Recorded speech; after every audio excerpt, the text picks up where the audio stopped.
அப்போ நம்ம உடம்புல வந்து இந்த ஹார்மோனி நல்லா இருக்குது. அப்போ ஏன்னா நம்ம இதிலே சொல்லுவோம் சில பாக்டீரியாஸ் தேவை, அது வந்து சுரந்தாதான் வந்து அது உற்பத்தி ஆனாதான் வந்து சொல்லுவோம்ல ஈஸ்ட்டு பாக்டீரியா சொல்லுவோம்ல, அது நல்லதாக நமக்கு வேண்டியது வந்து இருக்கணும்.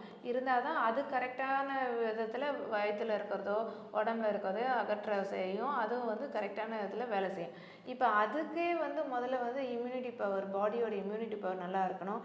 இது வந்து சரியாக வேலை செய்கிறதுக்கு வந்து இதுக்கு வந்து பவர் இருக்கணும். அப்போ அதில் வந்து லேக் ஆஃப் எனர்ஜி இருக்குது, அது சரியாக ஒர்க் ஆகலை அப்படின்னா நம்ம இந்த மாதிரி பாக்டீரியா ஹார்மோனியை வந்து நம்ம ரன் பண்ணிக்கலாம்.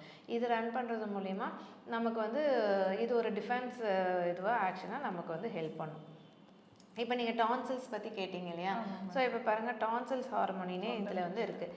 60 மினிட்ஸ்க்கு வந்து இந்த டான்சில்ஸ் ஹார்மோனி வந்து இதில் ரன் ஆகிறதுக்கு கொடுத்துருக்காங்க, ப்ரோக்ராம் கொடுத்துருக்காங்க. ஸோ இப்போ